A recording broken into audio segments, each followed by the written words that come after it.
Councilmember Jordan, can you hear us? I can. Okay, we are just about to start the meeting.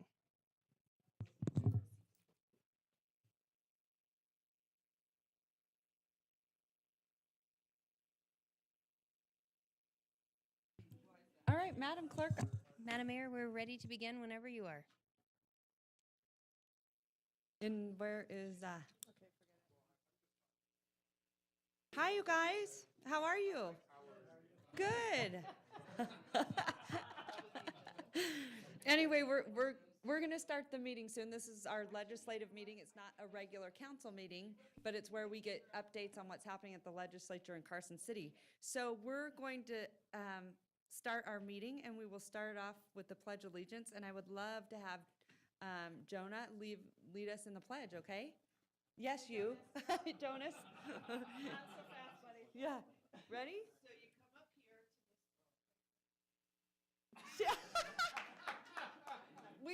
We don't make people do that. Yes, we did. That's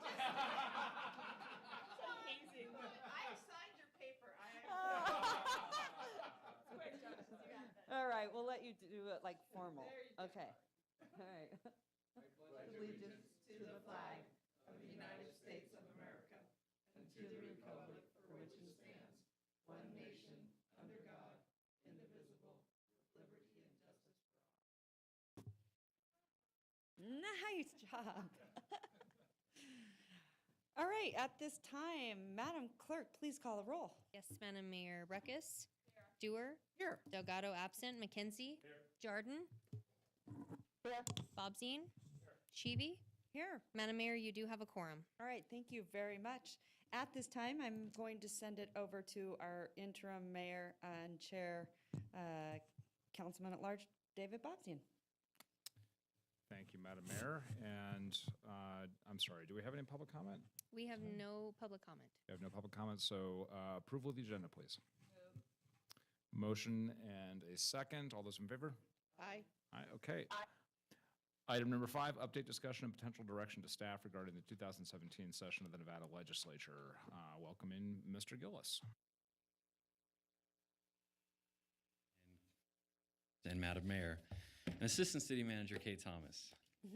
Scott Gillis for the record. Just a couple housekeeping things, get them out of the way. As I mentioned, I think was it Wednesday? I guess Wednesday. The 25th, Tuesday was a major deadline. Bills that weren't passed out of the first house died unless they were exempt or had a waiver of some sort. A few bills that we've been watching closely and were either neutral on or opposed died, which was a good thing, particularly for SB 463, which was the bill which was going to restrict how local governments could calculate business license fees based on square footage. There was a really onerous piece in that about findings that made it almost impossible to use square footage to calculate business license fees. That bill died. We'll keep our eyes open to see if that concept rears its ugly head again. Assembly Bill 174, which was Assemblywoman Krasner's cemetery bill, which urged us to make capital expenditures and detour vandalism at the Grand Army Republic Cemetery. Did not make it through the deadline. Then there's a few others, various election bills, some public works bills, collective bargaining bills that did not make it through the deadline. Some of those topics are still in play, and a few other vehicles, though. Regarding the City of Reno bills, AB 36, now that we've gotten through this deadline, it's already been heard on the Senate side, so I'll be looking this week to hopefully get it scheduled for a work session vote soon so we can get that charter bill moving and out of the building as soon as possible.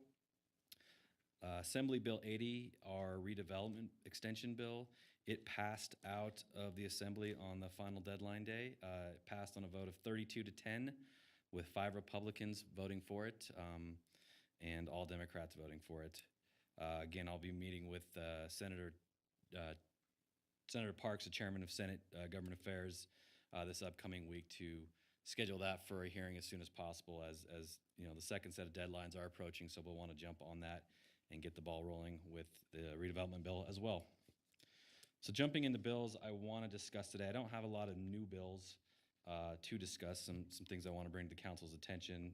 But I'll jump right into AB 375, which is the bill Mr. Ferraro spoke to a couple Friday meetings ago that would establish a committee which could make a recommendation for a ballot question to fund some of the flood projects. The status of the bill is it moved out of the assembly without the City of Sparks' amendment, which we were opposed to. There was a couple other smaller amendments which made it into the bill. Staff has been working with the Sparks staff. I've been working with Sparks staff to craft some amendments that hopefully the council as a whole agrees with to move this bill forward with a consensus amendment between not only us and the City of Sparks, but also Washoe County. You should have a copy of the proposed amended changes in front of you. I wanted to just kind of run through a summary of those and answer any questions before I get an idea of where this group is at on those amendments. So starting on page 2 of what's in front of you, there's clarifying. So the changes in green, underlined in green, are amendments to the most recent version of the bill, and the red strike there is obviously deletions to the most recent version of the bill. So the first green language you'll come across refers to, or says, or any combination thereof. That's to clarify that the committee's ultimate recommendations on the type of tax to use could be a combination of multiple taxes. This was the same concept with Washoe County 1. They ultimately chose just to use one avenue, but we wanted to make sure that that language is in there explicitly so that the committee would have options at its disposal. The second change there is a clarification that the funding can be used for approved flood management projects as defined. This was the clarifications of going forward. The authority would still have some say in what are the projects that will ultimately be approved and this money can be used for. That was the piece Sparks particularly was looking for. The next change, it's in section 3, subsection 7, which I'm sorry, I don't have page numbers on the copy in front of you. I think it's the 4th page, or maybe the 5th page. Section 3, sub 7, that piece clarifies that if the committee chooses any fees, levies, or assessments that the flood authority currently has, and that's the recommendation, this was just to clarify that the flood authority would be the one imposing that fee, levy, or assessment, not the county. The thought was, if the flood authority has the authority to do that now, and the committee recommends and the voters approve that they use this type of funding piece, that it be the flood authority who's actually imposing that tax as opposed to extending that authority to the county to impose that tax. I would clarify that as more of a cleanup change, but that's the basis for that change. The next change I want to point to, section 5 of the bill, subsection 1B, we add in the language Regional Planning Commission. The bill's original language requires that when the committee's done with its work after 18 months, that it will submit a report to a number of people, including the governor, LCB, county commissioners, and the city councils. The group thought it was wise to add in there a report to the Regional Planning Commission as well. The next change, section 5, sub 1B1, right below that last change, requires that the report that is created by the committee also includes a summary of existing flood management plans already adopted. The next change,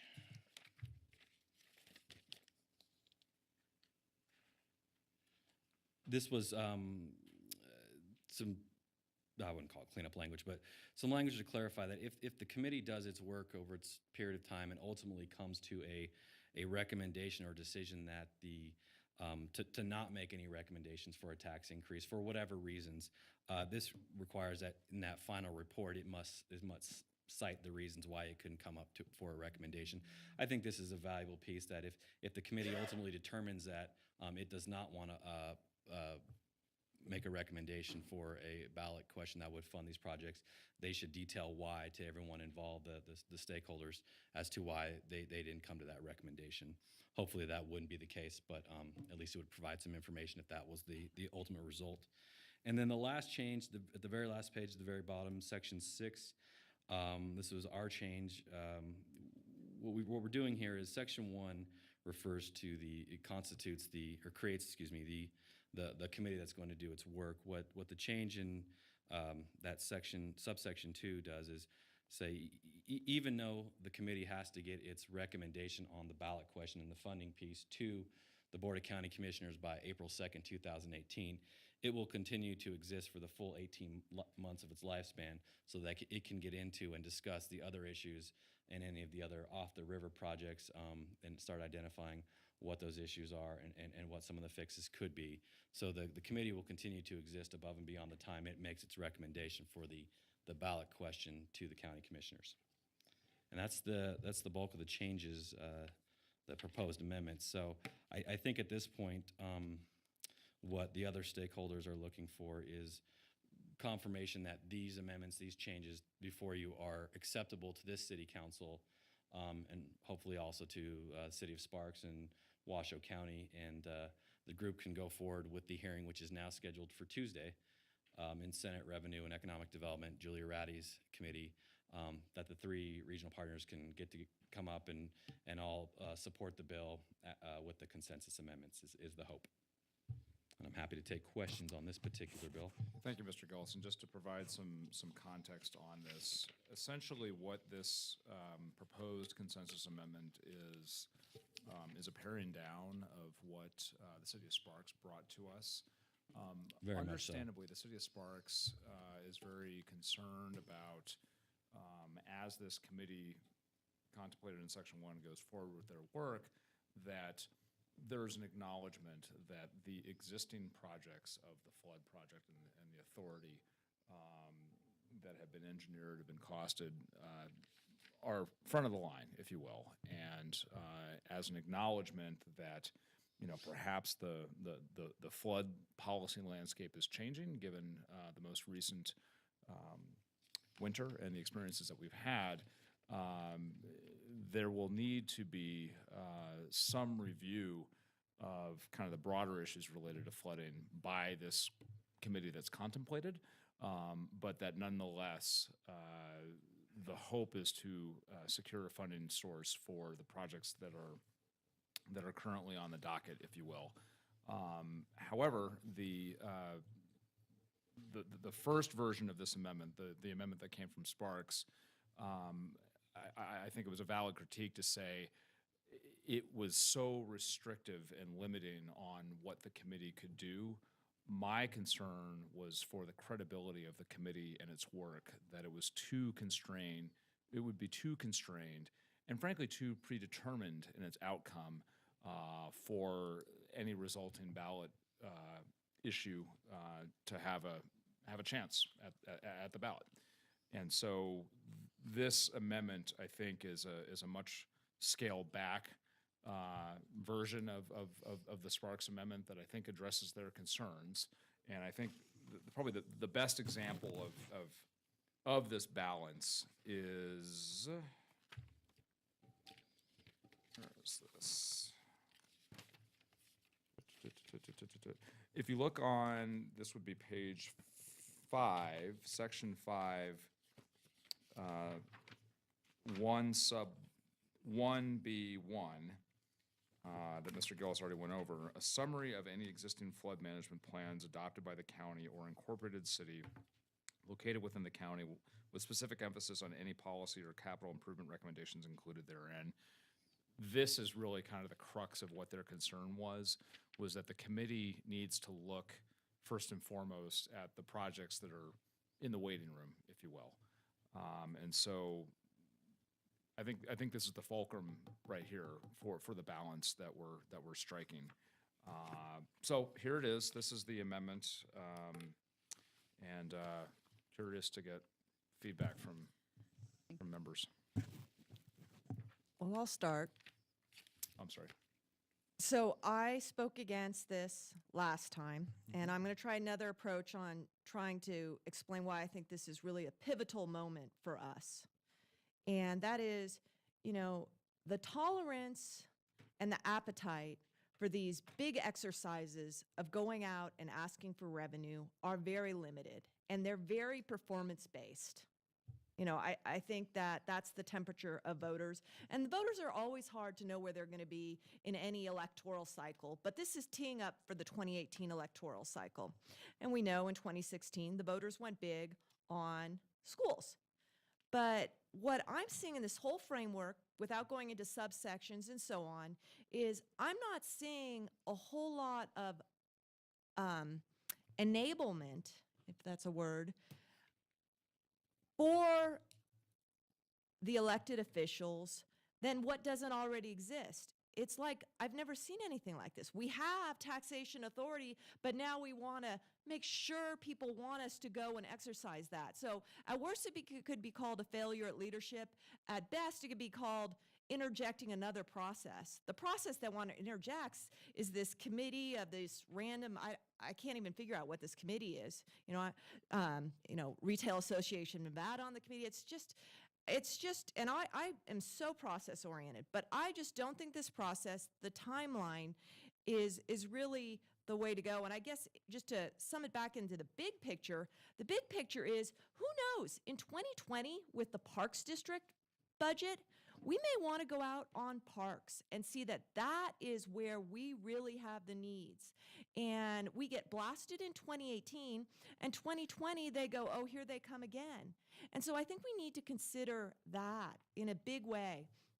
And I feel like it's a lost opportunity that, these taxes are such a big issue that they predetermine other issues. And I will tell you, the region went out on parks and quality of life amenities. What year was that? You remember. 2002, and no one's had the guts to go forward on it again. And so going down is going down. And I just think that we should take a determination if we want to do this on our own. I know that Southwest Reno flooding issues are not going to get solved by this. They're either going to get solved under the existing sewer fund rate structure or individual special assessment districts, where you go into a neighborhood and it's easier to get a neighborhood where you can show them pipes and, water ponding and get them to vote for it there, rather than these regional frameworks that frankly, sometimes don't equitably distribute. And I am pretty sure that this one will not equity distribute into the neighborhoods where the votes will be sought. So I'm not a big fan on this, and I think that we should maybe say, hey, let's look at this a different way and stand back from this. So I'm still there, but I don't know. It's going to be interesting to see where the leadership comes from to rally for this vote, too. Thank you. Councilman Doer. Yeah, thank you.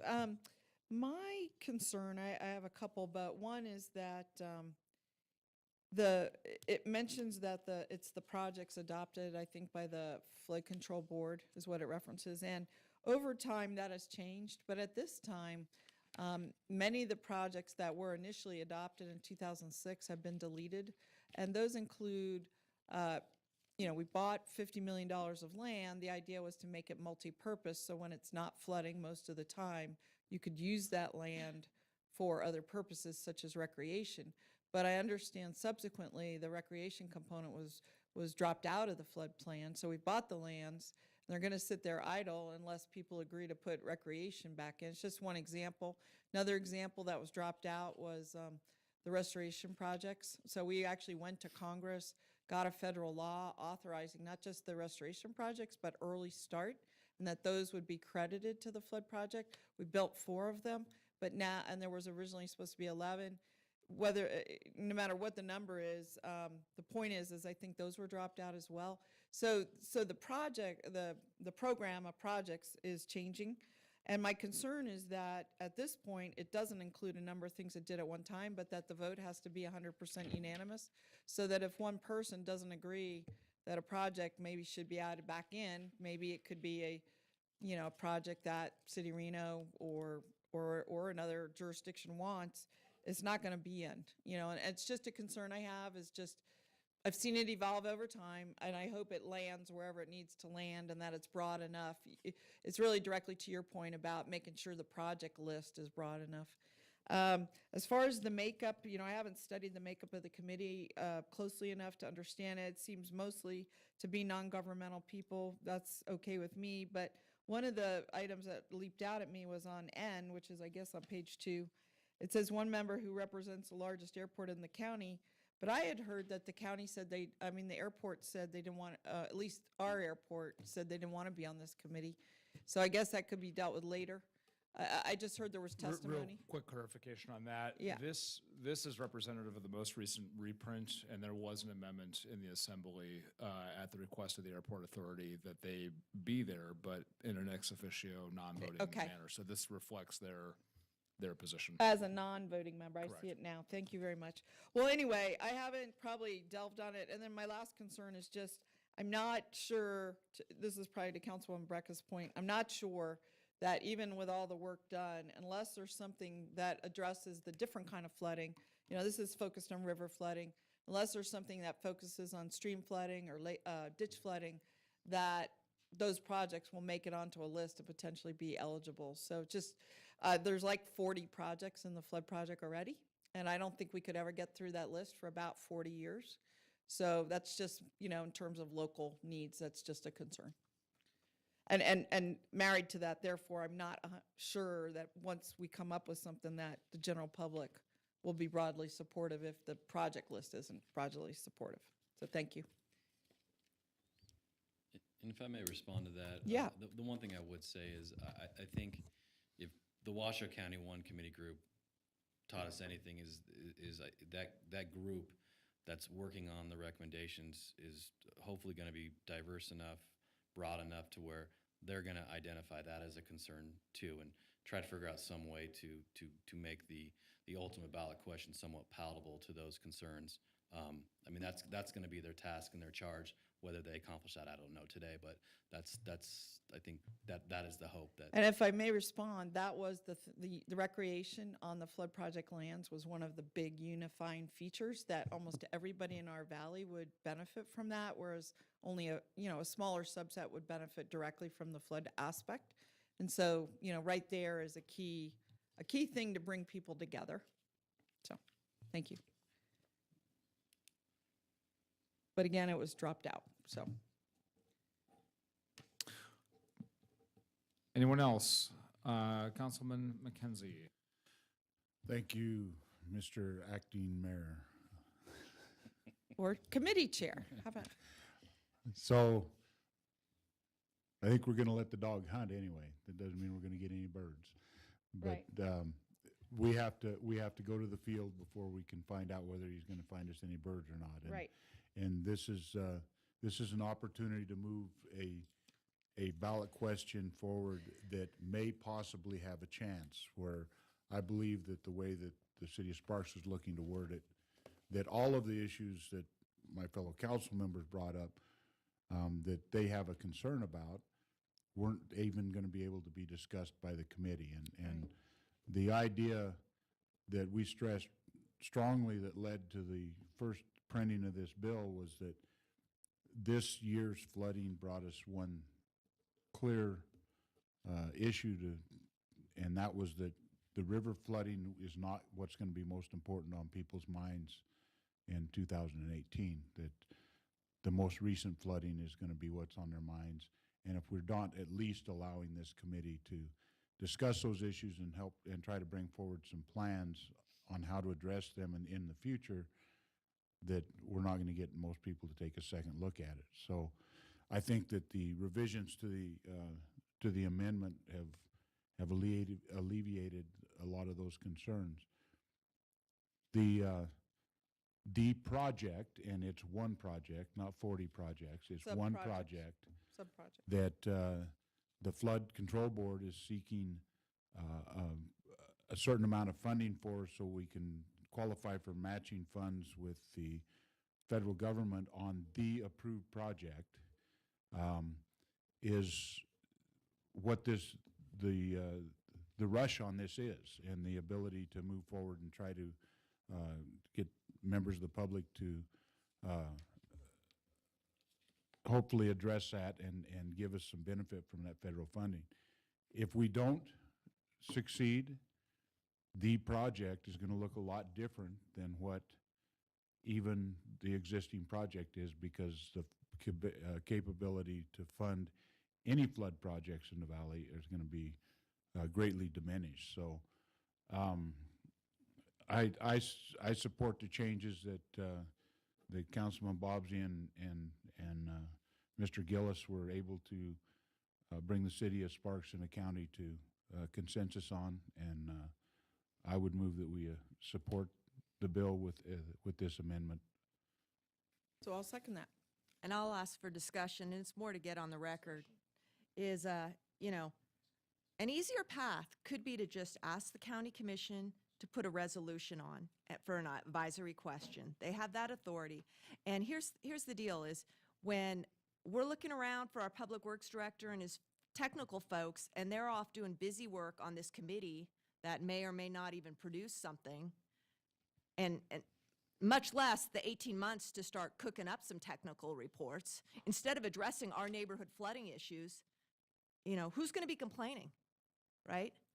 Where are they? Oh, well, we're staffing the technical committee for the flood question. Where are those? Okay, that's the priority. That's where we set them up to participate on and put their staffing resources, not dealing with our neighborhood issues. So, you know, it's in the scope of our limited personnel resources. So I think that is also consideration. And, you know, when they come asking this committee, looking for who's going to be behind and on the vote, you know, I put my name up for Washoe County 1. I was an endorser. It'll be interesting to see how many other people are sitting there and putting their name as endorsers, should this get to the ballot. I think this is just being set up to gracefully back out the project.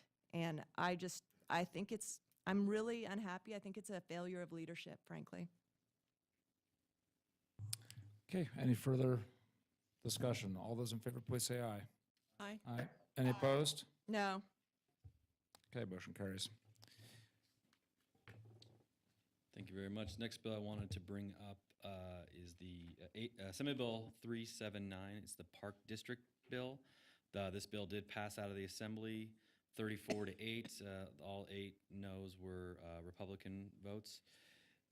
This bill, in its reprinted version, is going to be heard on Wednesday. I have staff reviewing the bill, because the bill ended up being almost a complete rewrite of what I presented 2-3 weeks ago. And so I have staff looking at the bill as it exists now to make sure that both it has the authority we're looking for and no unintended consequences we're not. So, you know, based on my review of the bill, I would say we shouldn't change our position of support on AB 379. Again, it no longer puts this authority in the GID chapter, which is a county authority chapter. It appears to be creating a new statutory section or a new chapter. It doesn't identify exactly where it would be. I think maybe within a specific title, but no chapter identification. But it does give, it would extend to us the unilateral authority to create a parks district within our city limits. There's procedures in there if the district crosses jurisdictions, and all jurisdictions have to consent to how it will be set up and how it will be governed. There's still a process for the public to come forward with a petition to initiate the process for this parks district, and it has a lot of the same funding options as the GID chapter, but there are options there, and there is some flexibility. So I think this is what council is looking for in this arena. I plan to support the bill on Wednesday when it's heard. If there's comments from staff where some technical pieces need to be cleaned up, I'll work with the sponsor, who's been very willing to hear from us on this issue, to make sure that any of those concerns are addressed. So I have a question about this bill. Councilman Breckus. If this bill goes through, is it possible that, and coincidentally, I heard from some neighborhood constituents today talking about a neighborhood-oriented recreation amenity that they'd like to go, and didn't connect the two, that this could be that. But could the council put this to a 2018 vote? Is it going to be that ready to go? I would have to double check the rewritten version. I don't think there is an option in there, or I don't think there's authority in there for any local governing boards to put a revenue question on the ballot for this particular issue within the bill. But the bill would allow these park districts to start to stand up as of the effective date, right? Correct, with quite a bit of procedure before the district Sure. is established, and then there's some different options for how the district can be funded. Okay. Kind of a assessment district concept where Okay, property okay, owners around it okay. pay into it. Sure. It can be initiated by city council. It can be initiated by petition of the people with confirmation by the city council after the fact. Okay. So, but as far as the specific ballot question to enact the revenue, I don't believe that's in the bill, but I'll double check. Okay, so let me ask you this. It isn't, I think I kind of mistransposed. The other one is going through the general election. This one is more akin to our assessment district, and we have the authority to do those and go through those hearings. They're not on a ballot, they're just a regular setup. Okay, Correct. awesome, great, thanks. At our urging, LCB kind of crafted, again, this new section that would kind of look like the assessment district language that we use for the police assessment district and the maintenance assessment district downtown, but it is a new creature of law the way it's constituted. Okay. If there's no more questions on parks districts, I'll move on to a new bill that you haven't heard me bring up before, but I think it's a bill we need to be engaged in. There was a few different versions of a bill or legislation that would create the Office of Inspector General at the state level. This one, Assembly Bill 404, at least made it out of committee on time. It didn't receive a vote on the floor because it was referred to Ways and Means because there's a fiscal note attached to it. The fiscal note is a state fiscal note to man and supply and provide resources to this office if it's going to do anything. So I'm not sure where it goes in Ways and Means, but it is a majority bill. This is a Democrat bill. The concerns I have, and I pushed it out to staff late in the game for feedback, so that's my fault. But I'll get some specifics from staff as we go forward before the bill is heard further. But what I see as the concerns is that, it creates this Inspector General office to investigate and deal with government waste at both the state agency level and the local government level. The Inspector General would be a governor's appointee. The program would audit, investigate, inspect, review the performance of state agencies and local governments, oversight and assistance in improving operations and deterring and identifying fraud, waste, abuse, or corruption. There's a handful of concerns with the bill, particularly the term waste as it's used in the bill is defined as squandering of money or resources, whether or not the activity is lawful. I think that's one piece local governments have keyed in on, as that's pretty subjective, and that's probably in the eye of the beholder, depending on the political appointee as the Inspector General.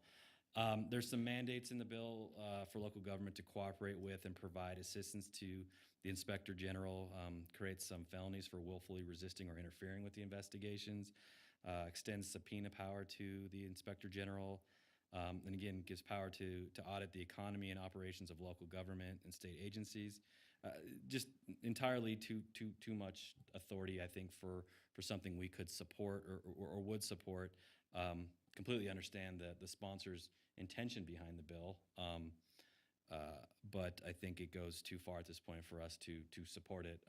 I think at this point, my recommendation would be, at the very least, go and work with the sponsor on some cleanup changes, if not opposing the bill. We would not be the first local government to oppose the bill as written, and that's where it stands. So voted out of committee on party lines. On the floor, it was referred to the Ways and Means Committee, so they're going to have to decide whether or not to actually fund the office if the policy passes out of the building. Who sponsored this?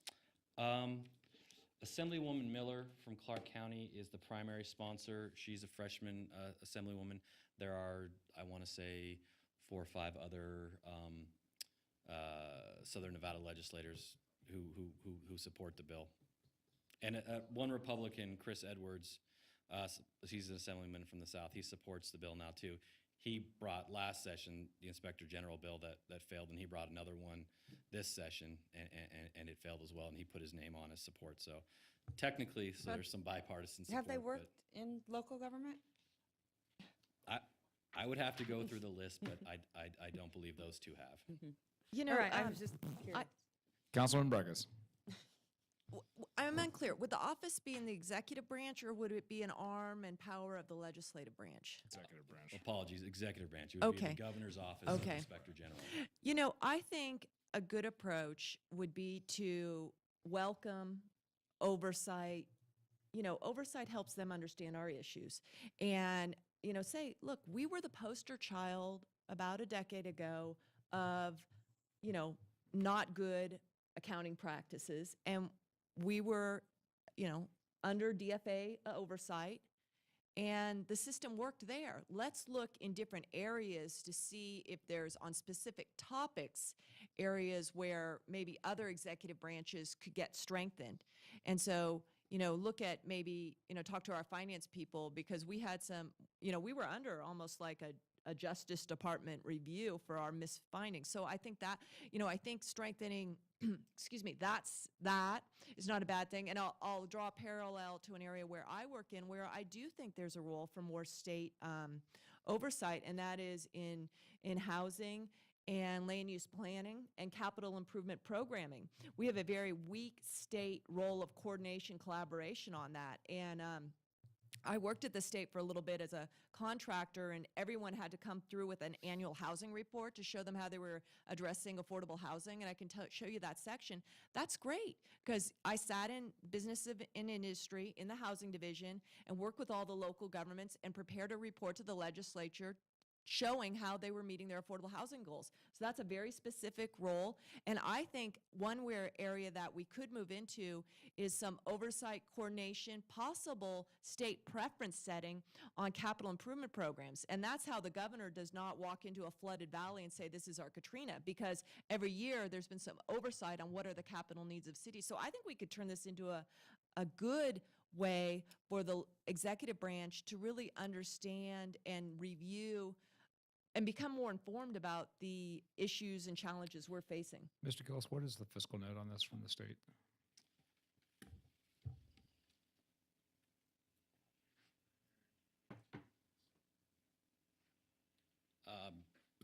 Our valuable extern informs me that the fiscal notes that are been put out by all state agencies. I'm pretty sure it's all state agencies. They're all listed as cannot be determined. And remembering now, when I went back and looked at those early in the session, it was I think they've all identified that they're not sure exactly from the bill what it is, what staff and resources they would need to stand up to actually allow this office to do the laundry list of things it's tasked to do. Okay, so no hard number. okay, so most of those fiscal notes are going to be in terms of having to respond to requests from this office. But do we have any sense? I mean, so there's no fiscal note that talks about the office itself and standing up.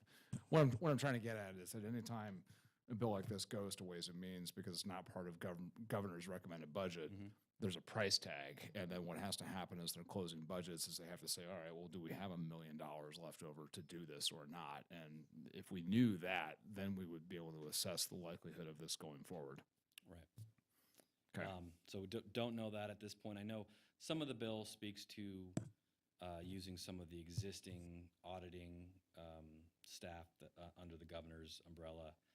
So maybe that's the confusion as to what portion of that or how much of that would be used. And I think part of it is, again, going back and from my reading of the fiscal notes, is the bill doesn't give 100% clarity as to what will be the totality of the obligations of the office. Because as written, it's more than an appointee and a couple of staff members to actually do its work. Of course, yeah. So it sounds as if you're going to continue to monitor it and work to clarify the scope, and we'll kind of just see where it goes.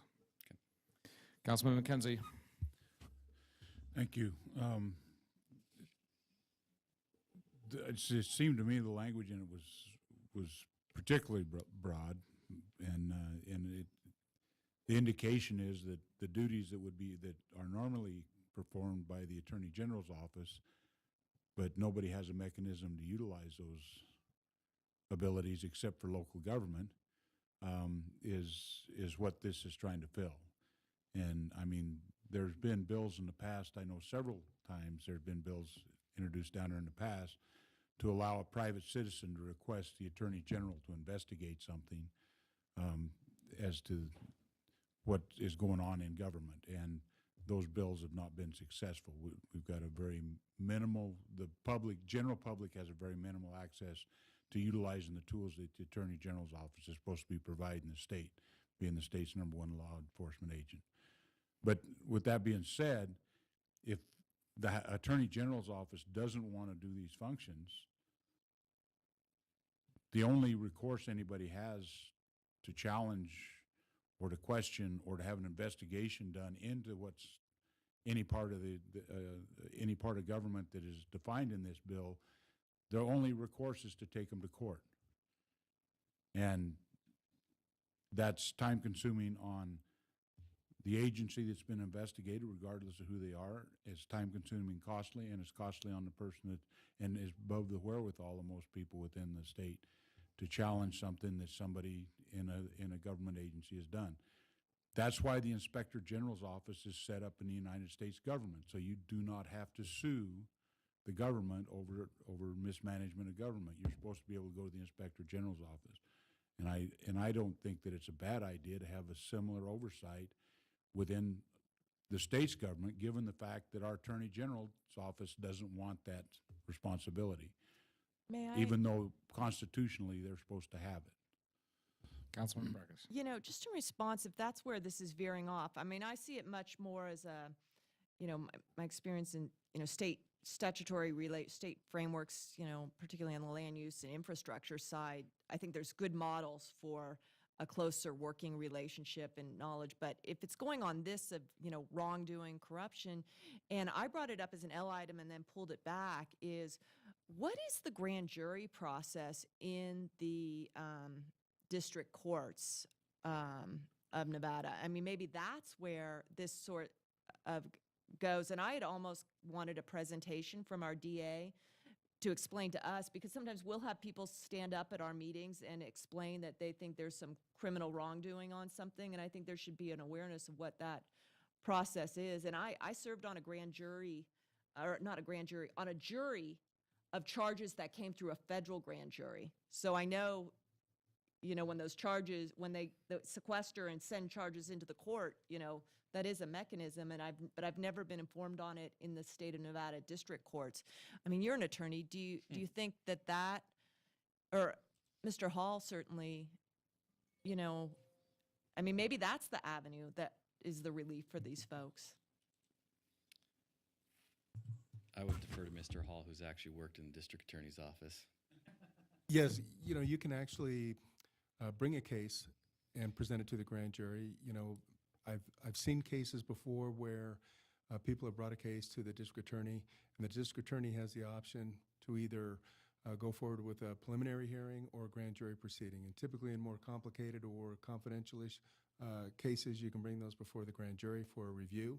So that is one avenue to have a judicial review, or at least a review by the grand jury as to whether or not there's criminal activity. But you have to get the district attorney to sign off on that, to present it to the impaneled grand jury.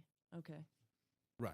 So That's it's typically kind how of, it works. there's a gatekeeper, just like Mr. McKenzie said, the attorney general is the gatekeeper. I think you can also petition the grand jury and ask them to Okay. Oh, investigate. oh, okay. That doesn't I've never seen it happen, but Okay. Moving on. Okay. Then the last thing I'll wrap up with tonight, just jump back into the topic of marijuana. And I provided a chart to everyone, which not necessarily setting up the discussion I'm about to have, but just some information, because it was talked about last meeting. So the chart shows what all the Southern Nevada municipalities are well, not all of them. Las Vegas, City of North Las Vegas, Clark County, and Henderson, what they're charging for the different medical marijuana establishment license fees. And as I iterated in the email I sent out today, we do not use a percentage basis for our medical marijuana license fees. We use a flat fee. It's $20,000 per year on top of an initial application fee. But some council members had asked about that, so I wanted to provide that information. As far as the discussion on marijuana I have today. I just kind of want to reiterate the direction from the Wednesday meeting on this item. Staff and I have had a chance to kind of discuss and outline what the presentation on 510 will look like, but I just want to make it clear, and if I'm missing something, please let me know now so we can be sure to entertain and answer all questions at that Wednesday meeting. But what we understood the council is asking for on the May 10th presentation is a framework of what the Early Start Program temporary regulations will set up. By 510, they will have been adopted on May 8th. There will have been a joint hearing with Department of Taxation and judiciary committees down in Carson City to kind of discuss where everyone is at with the temp regs and all the legislation going forward.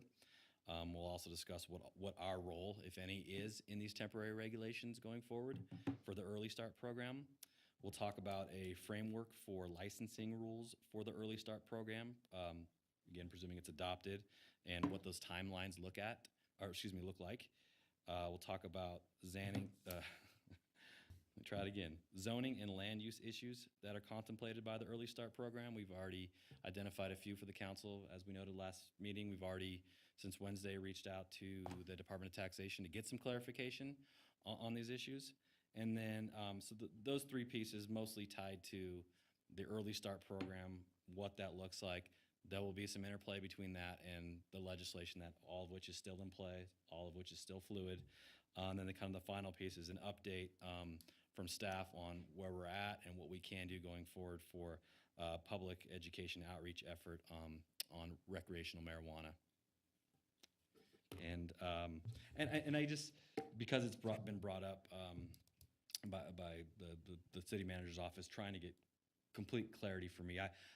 I think I understand the direction going forward on the various marijuana bills, but I'll reiterate that now, and please fill in any blanks for me so there's no confusion. But obviously, we're looking for local control over licensing, zoning, enforcement of the areas that make sense for us to enforce. There's obviously some areas that are state regulated and should remain state regulated.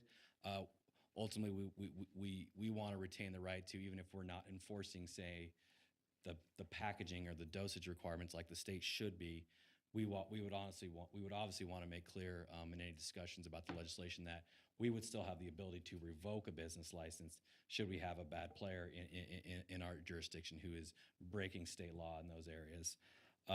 Obviously, we will continue to work with legislators in the industry to make sure that on the revenue side of this, we are appropriately compensated through, and that's the wrong word, but for our business license fees, making sure we're not limited in what we can charge.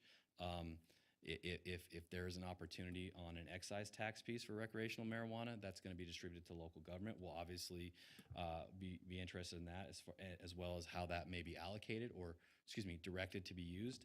And basically, we will continue to maintain a position that, these are privileged licenses going forward, and we should be able to treat them like privileged licenses like we have in the past. And if there's any other areas that I'm not hitting that you would like to clarify for me now, please do.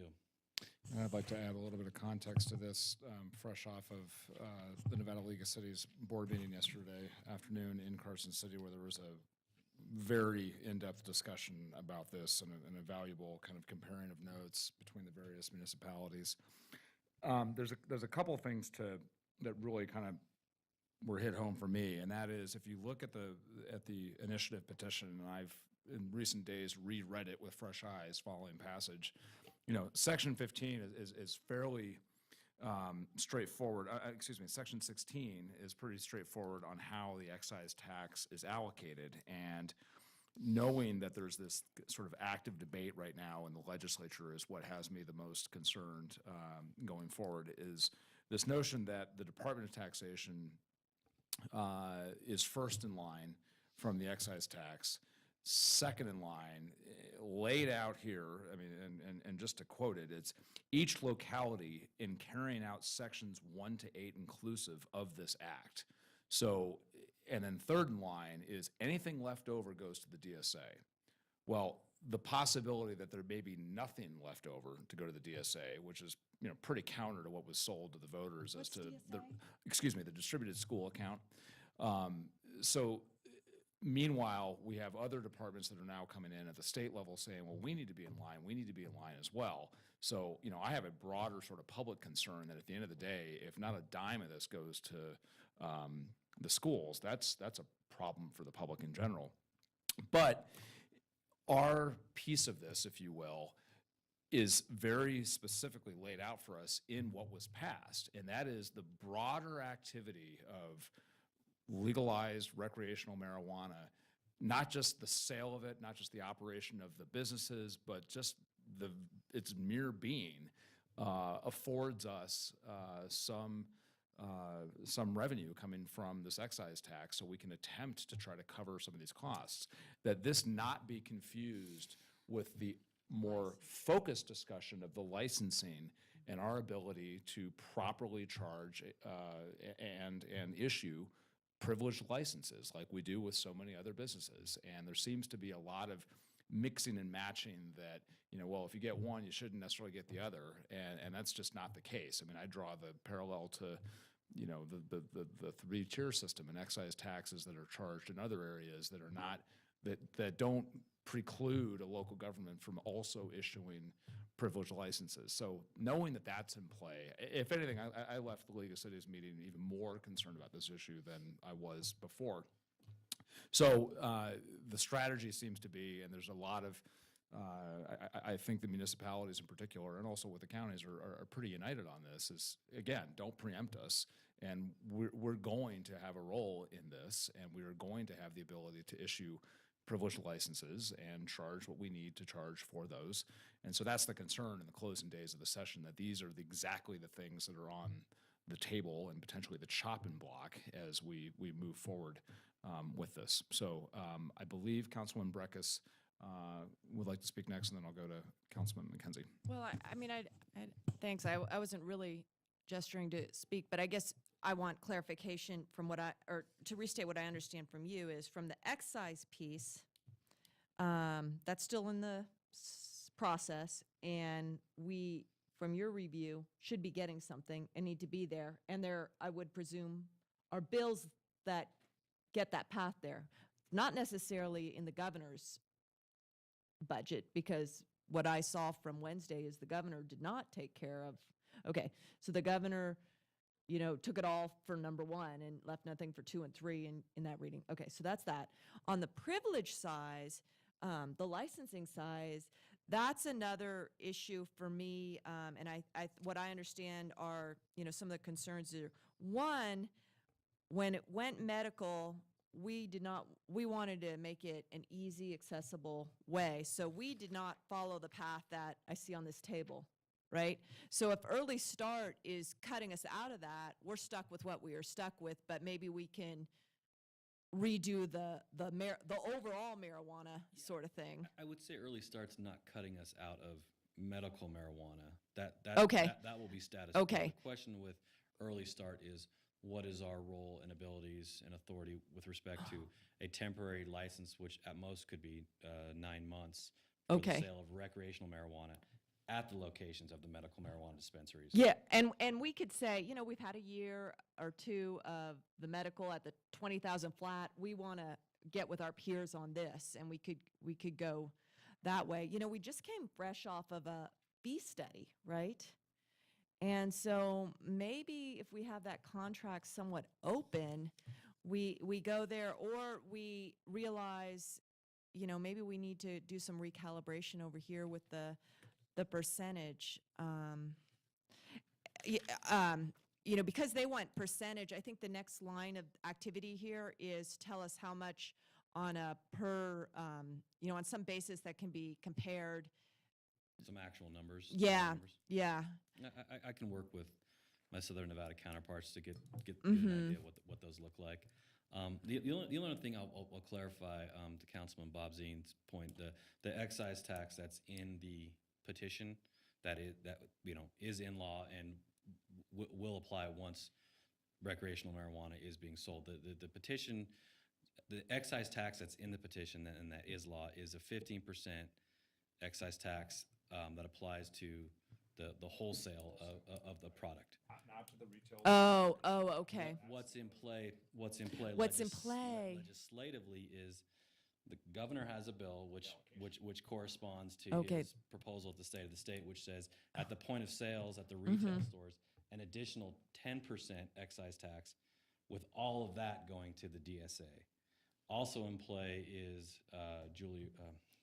Senator Ratty's bill, which says a 15% excise tax at the point of sale, 10 of which goes to the DSA like the governor wants, 5 of which goes to local government with an allocation based on whether it's the shop is in the county or the city, and then some direction on that piece as to how each local government can spend that money, with an emphasis on, for the county's piece, mental health services, all HHS services, substance abuse programs, et cetera, with a limited portion of the county, that the county can use on law enforcement. The piece that would go to the cities gives options as to how that money can be spent. Some of the same options, not the areas the cities don't handle, but all of it theoretically could be spent on law enforcement. Okay. So Yeah. those are both concepts in play right now.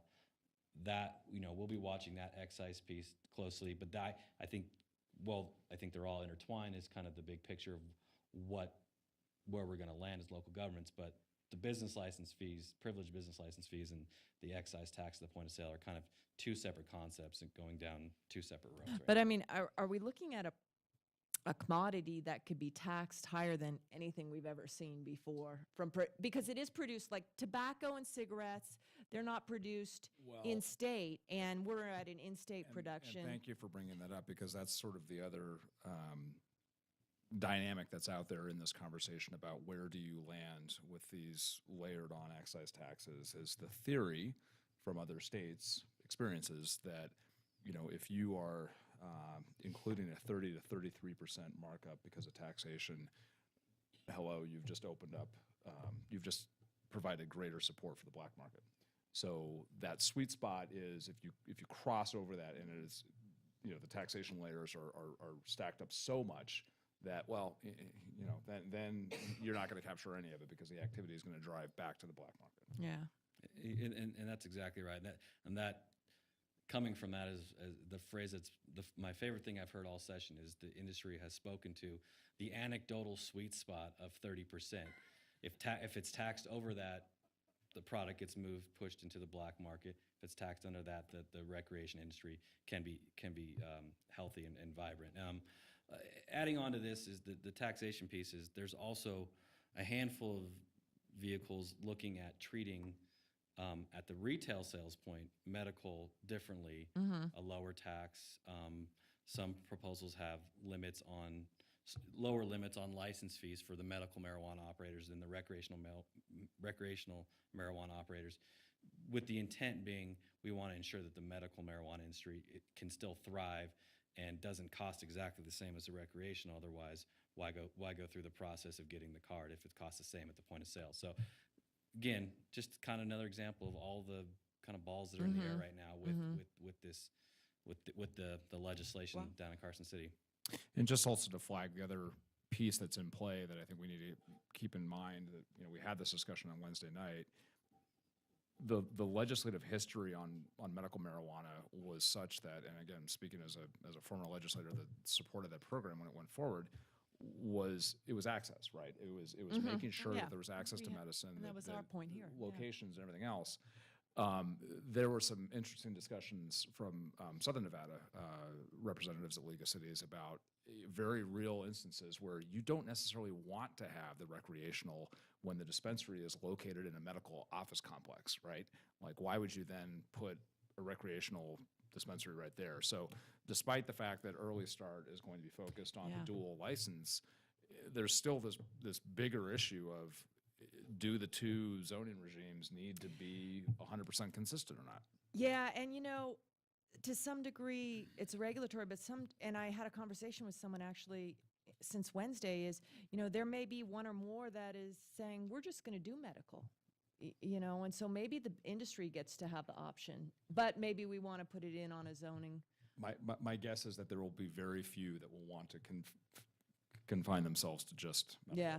So I guess the point is we, we're going to be hoping that we have champions down there for local governments to take a piece. I mean, that's kind of the mayor's point, was who's there has worked out for local government, someone there worked for local governments. And it really, we don't usually have champions there for us, especially if you have the governor rolling out a budget that totally is not there for us. But Senator Ratty seems to be the strongest for us. So maybe the message from today is, please talk to our delegation and let them know the challenges we face in general, our concerns about as this rolls out, that we'll have other challenges. And please keep an eye out to give us, whatever the sweet spot is, a sweet spot for local government, right? And my huge apology to Councilman McKenzie, who's been waiting very patiently over there on this. I know it's my fault too. It turned out Councilwoman Bregas had quite a bit to say for not having anything to say on the item. But, so the concerns that I still continue is the regulation they're working on for the quick start is going to automatically give medical the ability to do recreational. The way I read the question, it says that they'll come up with a regulation to do the quick start that will automatically allow medical. So there's probably not a requirement in that to involve us in the licensing of recreational under quick start. Do we know if that's being discussed on the quick start regulation? I'm not aware of that being discussed publicly. The regulation clearly does not explicitly refer to business licensing authority, privileged business licensing authority at the local government level, but there are many areas of law that do not explicitly give us that right, in which we have that right. I would think all the local governments in unison would push back on any type of conclusion that there is, because the regs don't lay that out explicitly, that we're precluded from entering into that world. And that will be part of the presentation we have for you on May 10th as to what those options look like and what we could or should do going forward. No, I mean, the question doesn't contemplate licensing the medical marijuana facilities for recreational. The contemplation in the question is that there will be a regulation that allows the medical to sell a recreational. So if you don't have it in the regulation and you go straight to the question, then I'm guessing that we're not going to have an ability to license them, because that's the law. The regulation is there to enforce it. And if they don't regulate that licensing into it, then the law doesn't speak to license, and it automatically gives it to them. So I see a pretty big problem there. The next question I have is on the excise tax. That discussion of the 5% of the excise tax, that the way that the question is worded, it almost sounds to me like we've got to be able to justify our need for our portion of that 5% in order to enforce the first 8 points of the question. And so have we looked at what that's going to look like? Because depending on how taxation decides to do their regulations on that, we may have to come up with an annual budget to get a portion of that excise. And Council Member McKenzie, that may be the case on the permanent regulations, which right now is being informed by the governor's task force, which we have representation on, local government has representation on, and going forward, that group, through permanent regulations, which wouldn't be adopted until January 1, 2018, for the industry going forward, they may potentially, and we'll watch this, is they may set up a framework where we essentially have to use a crude term, prove that we're entitled to, we need these monies for the services. But again, I think that's going to be the allocation of the local government's allocation of the 15% excise tax at the wholesale level, which is different than the proposals coming through the legislation, which are looking at potentially an additional 5% excise tax at the point of retail sales, which at least the the piece of legislation that's out there right now from Senator Ratty doesn't contemplate the scheme you're talking about. It's a direct allocation to local government through the Department of Taxation, but then there's directives on how that money can be spent. And I understand that, but those haven't made the one path that they have to make through the legislature yet to become law. The question the has, regs, the right. question has made the one path, and it is the law. And the 15% that does exist is that 15% that's discussed in the question. Correct. And under these temporary regulations, what's going to happen with the excise tax on that under the temporary regulations? Are we going to get any of that? Is that, I'd have to look at it a little deeper. I don't recall that the temporary regulations for this short window detail in any way, shape, or form how the local government's allocation cut would be allocated. But to your point, that is going to probably be a big discussion for the permanent regulations going forward as to that piece that's in the petition that talks about, first the Department of Taxation and local government for services they're providing. There is no framework currently as to how that will be allocated. and I'm sure that the counties are going to be jumping in and saying that they're providing services first, and they're going to want their cut first before the incorporated cities or the cities that have it, because they provide certain services that we don't provide. For example, the jail.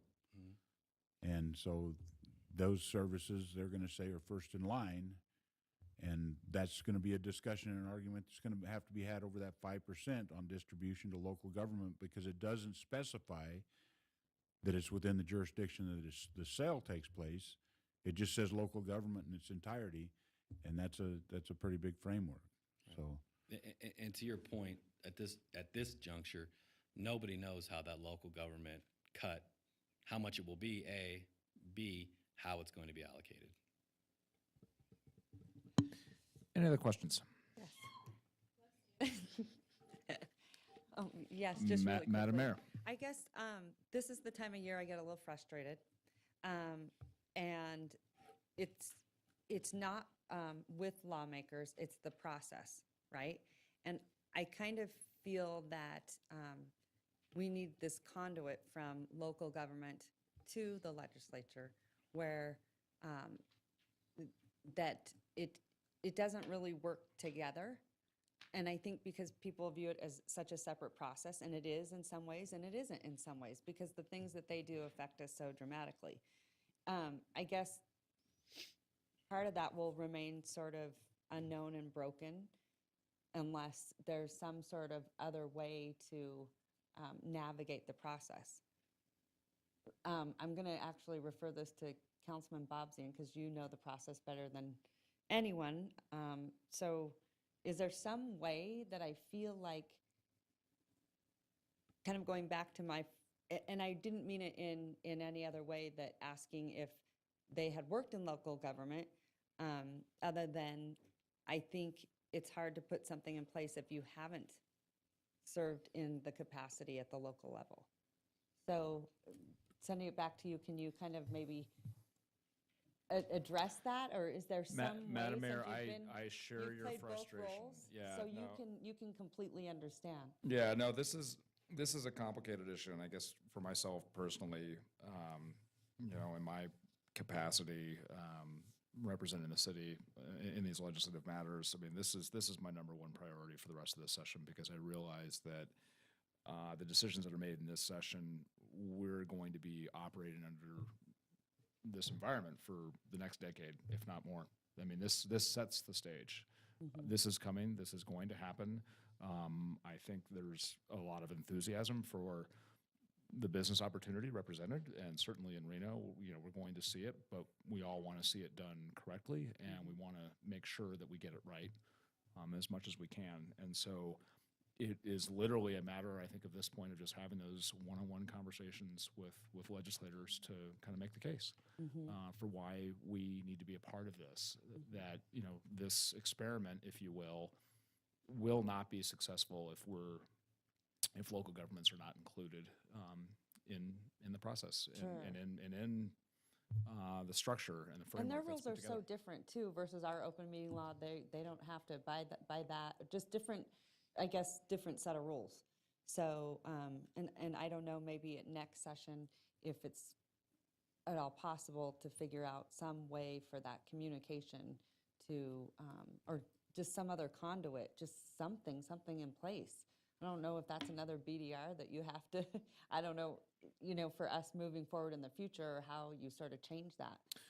But Well, and again, I mean, I don't want to be all gloom and doom. I mean, I have had some productive conversations with legislators. Certainly, we appreciate Senator Ratty and her efforts to make sure that local government is included in this Well, as it goes and forward. again, I want to make that clear. It's not about the legislators at all. It's the process.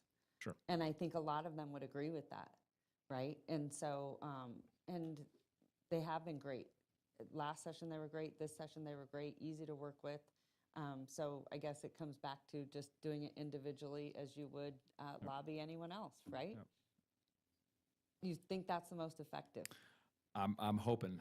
Okay. I'm optimistic this time of year. I mean, as a for instance, I talked to your good friend Senator Sagerblum yesterday and made our case pretty clear in the 60 seconds I had to talk with him. You know, we're happy to be a partner in this, but you got to let us be a partner. Mm-hmm. Absolutely. Well, and like I said, most of them are actually really open and easy. I just wish there was a better process, because I feel like if we are not in the legislature, and I'm not so sure a lot of states even do this, what happens the rest of the time? I think local governments sort of look and say, part of us, we get held holding the bag on certain things, right? In local government in New Mexico, and it's very different. In Santa Fe, they had a lot of money to pork out to local governments, so they weren't really, there wasn't that friction. They were like grandpa, coming like a rich uncle coming to Christmas with gifts. Okay, well, that's not If they were able to pork out to us, we'd be naming pools after them and other things, We're not and they doing would that be our here. best friends. Yeah, we're not doing that here. It's just a different setup. And since we don't It have an is just oil a and gas different industry, setup. we don't have that. But yes, Yeah. okay. So do we have any other I do. comments on this? Well, Yes. are we ready to move on from marijuana? Yes. Okay, the cemetery bill, because you kind of jumped over it, and and this kind of gets to the points. And it's been interesting this session to watch individual legislators take interest in individual issues. Like we've received, those of us on Tumweb received a few letters from Senator Ganser. Haven't had a chance to visit with her yet on those, but. Assemblywoman Krasner, and when I went upstairs on Wednesday, I had a letter from her about, her concern about the cemetery and all. And that brought to me some thoughts on a bill that we worked on, I think last time, but it might have been the time before. Was it last session? Maybe in that list of eligible residential construction tax expenditures, historic parks as designated by local governments in neighborhoods that are more than 40 years old. I think that language was in that section. I meant to look at that before we came here today. Maybe if that section's open, we can have a discussion with her, because if you think about it, the residential construction tax is assessed to new construction of multifamily and single family homes, right? We all know.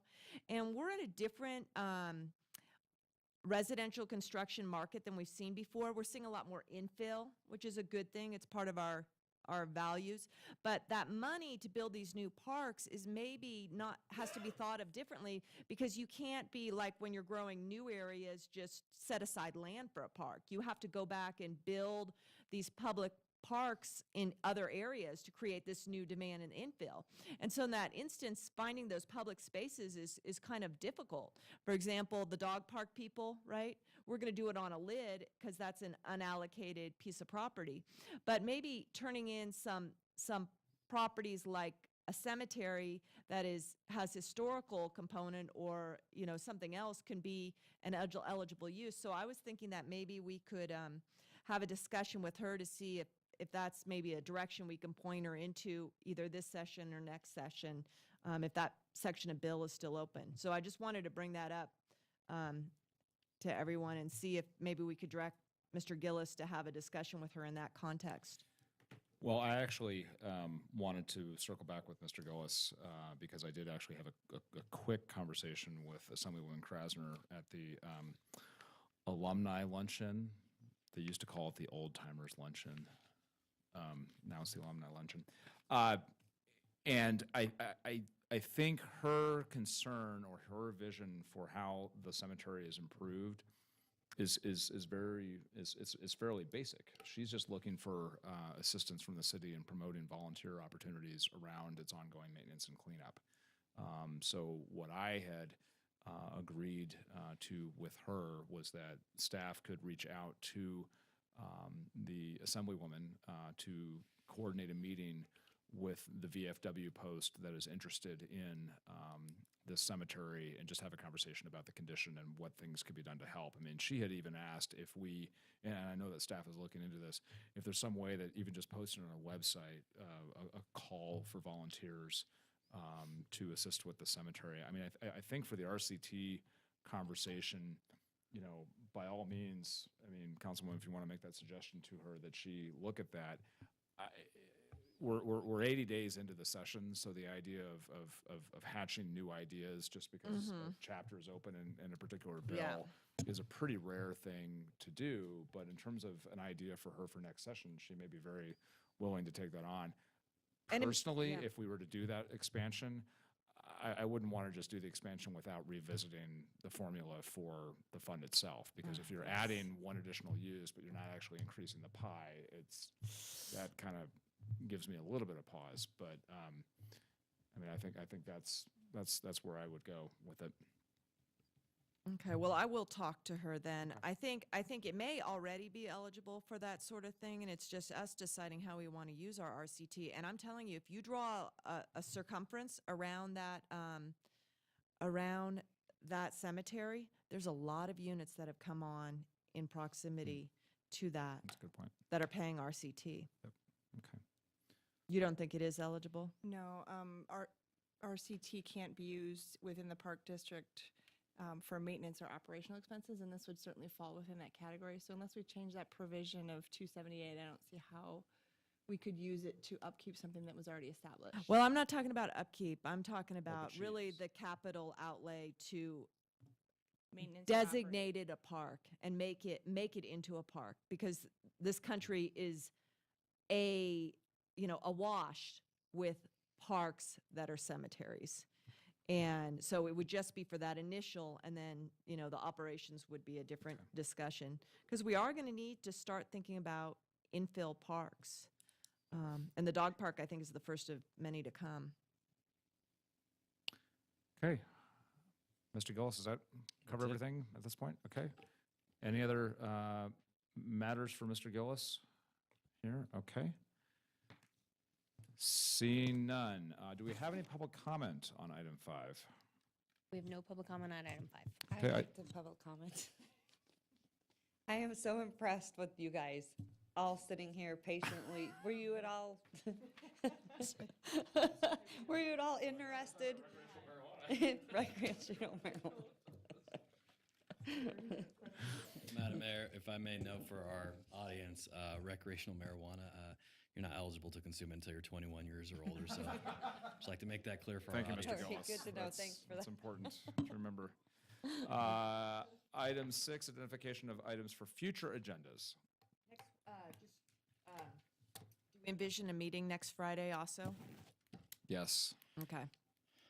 Right? Is that Mr. Gillis, do you think we're going to need one?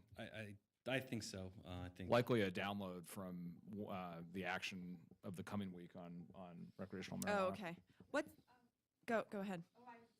Really quick, when do you think some of the other bills that we're tracking are going to be heard? Are you hearing any?